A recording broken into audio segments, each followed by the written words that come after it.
I'm going to go back to something you said about in the film, the integration of the quantum and the neurology and that's sort of the biology part.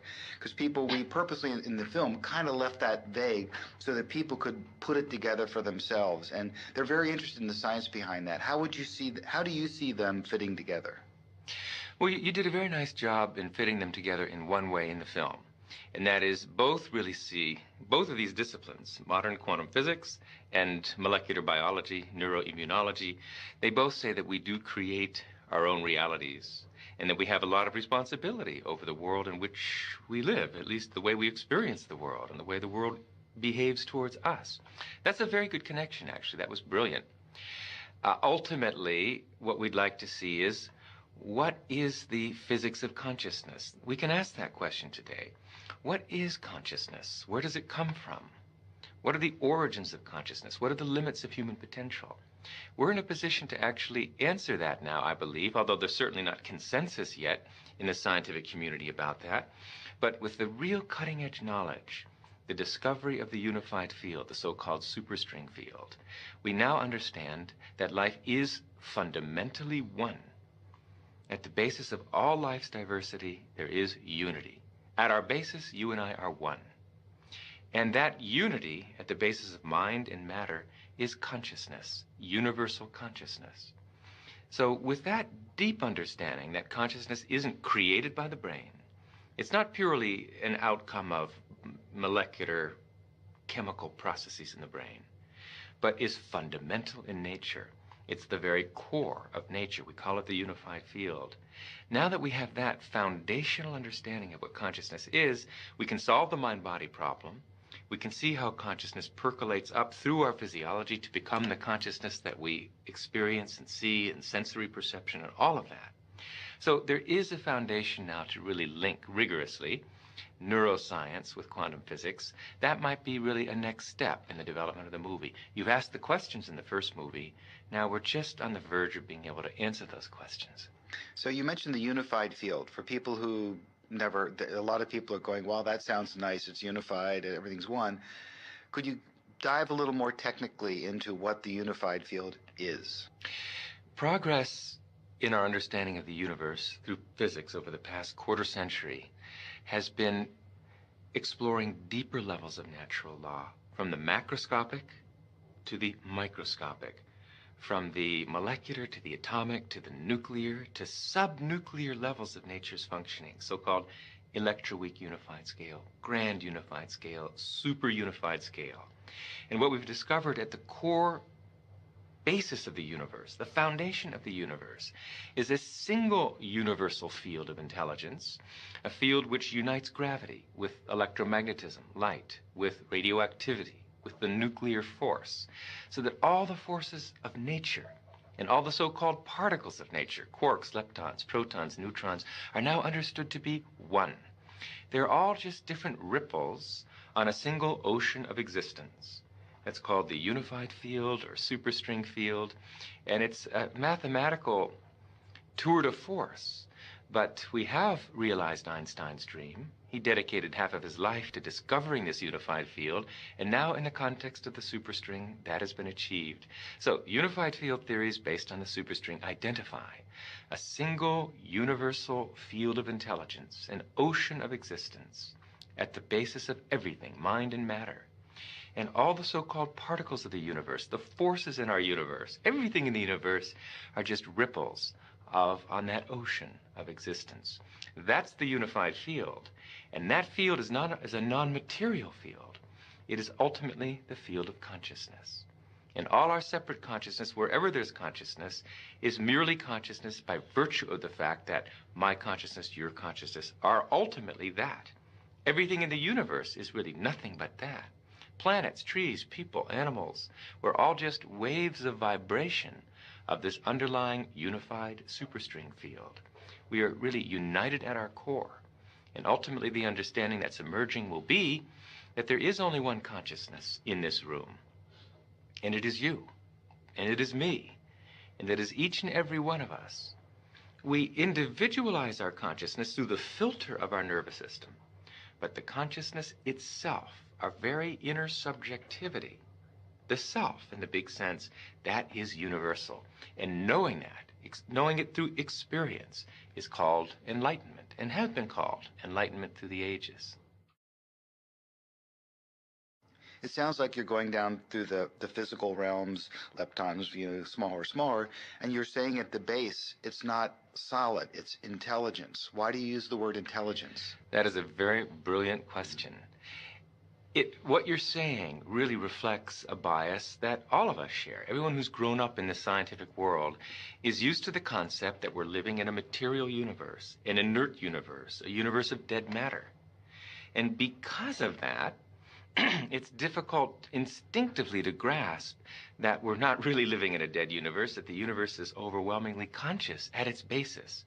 See, what we have seen and studied for 300 years of classical physics is what we call billiard ball mechanics, macroscopic physics, classical physics, the physics of billiard balls, cannonballs, and planets.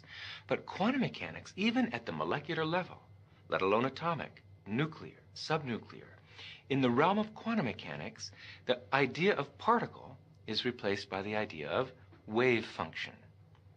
And what is a wave function? Technically, it's a vector in a linear space. But what's a vector in a linear space? What's it made of? What's the substance of nature? Well, a wave function, a vector in a linear space, is made of the same stuff thoughts are made of. We're really living in a thought universe, a conceptual universe. Quantum mechanics is just the play and display of potentiality. So the point I'm making is the deeper you go in the structure of natural law, the less material, the less inert, the less dead the universe is, the more alive, the more conscious the universe becomes. Then when you get to the foundation of the universe, the unified field or superstring field, it's simply a field of pure being, pure intelligence. Intelligence because it's the fountainhead of all the laws of nature, all the fundamental forces, all the fundamental particles, all the laws governing life at every level of the universe have their unified source in the unified field.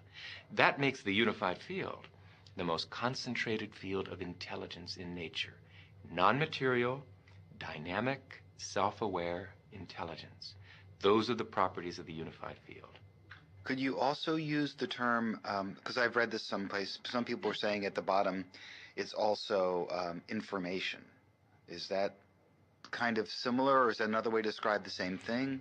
It's very similar. I'd say the quantum world, quantum mechanics, is really the play and display of information, the play and display of potentiality, waves of information, waves of potential electron. And it's important, the word potential. This isn't the world of electrons. It's the world of potential electrons. But when you have to ask the question, waves of what, really? What is the field that is waving? Is it the ocean? No, it's a universal ocean, an ocean of pure potentiality, an ocean of abstract potential existence. We call it the unified field or superstring field. And that's what we're made of. So, as you said, the tighter physics have tried to grasp onto physical reality, to understand what it's really made of. What are the core building blocks of life at the basis of it all? Life, the universe, slips through your fingers. And you come up with something that's increasingly abstract to come to the realm of pure abstraction. And that's what the unified field is. It's pure abstract potential, pure abstract being, pure abstract self-aware consciousness, which rises in waves of vibration to give rise to the particles, the people, everything we see in the vast universe. That was great. I got awesome. Goosebumps on that one.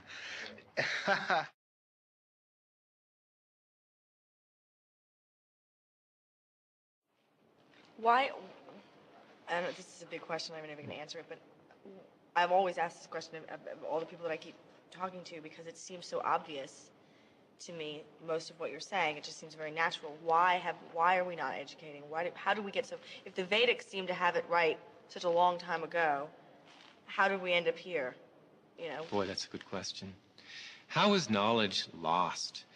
The knowledge of enlightenment can easily be lost. The techniques to experience pure consciousness, unbounded awareness, can easily be lost, not because they're difficult or complicated, but because they're so subtle. Very interesting. In order to transcend, to experience unbounded awareness, consciousness has to settle down completely. Now, if you try and reproduce that experience, you'll never succeed, because trying involves effort, and effort keeps the awareness active and the comprehension from expanding. That's why a very delicate technique is involved, and personal instruction is involved. It's easy, it's natural, but it's delicate. And it's easy to lose it, and I'm afraid it has been lost completely. It's being revitalized again and again throughout history. Of course, Maharshi's own life is dedicated to teaching as many people as possible how to transcend and regain that experience. But unfortunately, we have a society with a certain momentum. We have generations of teachers who've gone to teachers' education or members of teachers' unions that don't always support educational innovation. So it may take a generation, unfortunately, it may take a generation. Now that simple techniques, universal, non-sectarian, scientifically verified techniques exist to gain enlightenment, it still may take a generation before these life-saving technologies to develop consciousness are reintroduced into education. You said non-sectarian. Does that mean like non-religious? Is that what you mean by that? The experience of pure consciousness really transcends any one religion or any one philosophy. It's as scientific as it is religious. It is, after all, a state of functioning of the brain, maximally expanded comprehension. It's the direct subjective experience of the scientifically discovered unified field of all the laws of nature. Is that religious? Perhaps, but it's scientific too. So there's no reason that it should be disbarred from education. Otherwise, we're going to get the same old result. 5% development of our mental potential, another generation of war and terrorism and human cruelty. And that'll go on forever until the experience of life's essential unity is bestowed and the brain is properly developed.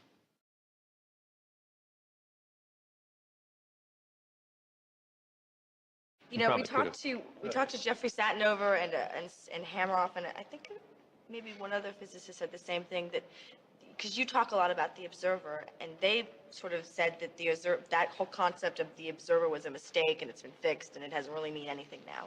What about that? It's true. There's a deeper level of perspective in which the observer does not yet exist. It's not separate from the observed. The reality of life today is all unity. Unified field which unites observer and observed in one indivisible wholeness. Scientifically, we call it quantum measurement theory, and the ultimate inseparability of the observer from the observed. In the language and science of consciousness, we call it the unity of knower and known in the indivisible structure of pure knowledge, the experience of oneself, the Atman. And what is the self? The self, consciousness, our very subjectivity, is that one thing in our life that has never changed. Intangible though it may be, and very difficult to put your finger on, it's that one aspect of our experience that has been with us since childhood. Although our beliefs have changed, our friends have changed, our bodies have changed, typically for the worse, that one thing that gives that continuity to our experience day by day, that's our consciousness. It's our subjectivity. It's the Atman, the self.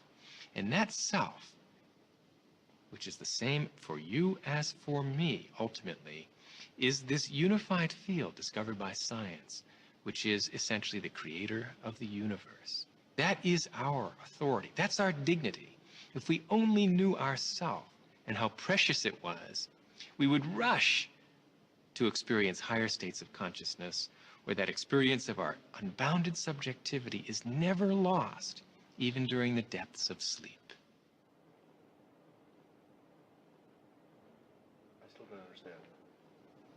That's okay. I still don't understand. Can I have you rephrase the question? Yeah, it's good. It wasn't a very clear answer. Rephrase. I'm just telling you. What I don't understand is that some people over here, some of the scientists said the observer is not part of the equation anymore. Right. And yet, people like you are saying that focused intent affects matter. Right.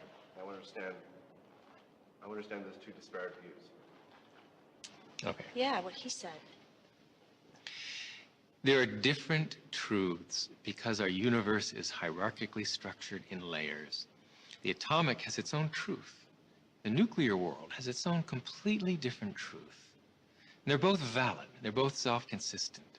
So there's the truth of diversity, where observer and observed are separately identifiable systems, and there's the deeper truth of unity, in which there is no separation between the observer and the observed. So we can talk about life at all levels.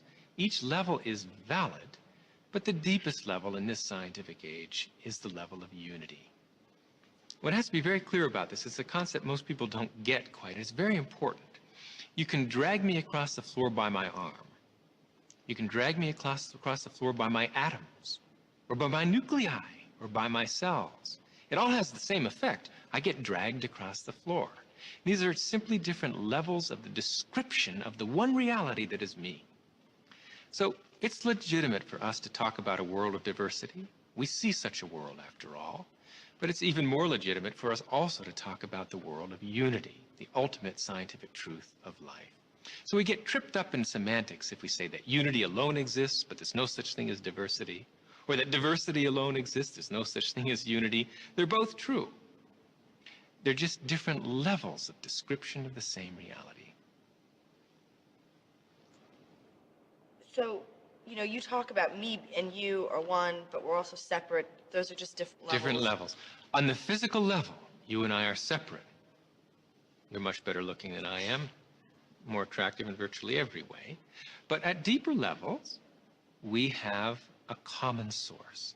And that is the unified field, the scientifically discovered unified field. That is the source of you and the source of me, the source of gravity, the source of electromagnetism, the source of quarks, the source of leptons. Everything in the universe is a common source. So if we look at things at the deepest possible level, we ultimately discover one unified universal reality, of which you're a wave, of which I am a wave. We're all just the different vibrational frequencies, the natural reverberant frequencies of this one universal unified field. Our whole universe is just a symphony. The various, harmonics and fundamentals and overtones of one universal field, one universal ocean of consciousness in motion. So let me ask this. I'm just trying to understand all this stuff. So does that place come from the Planck scale, or is it? Yes. Wow, really? Yes. I totally understand it for the first time. Oh my God, I'm so excited. The Planck scale is that small, small distance scale, 10 million, million times smaller than the atomic nucleus, where all the forces come together, where all the particles come together as one, where you and I come together as one reality, where distance, where causality no longer exist, and there's one unified, indivisible wholeness, which is the unity of consciousness, the unified field of all the laws of nature.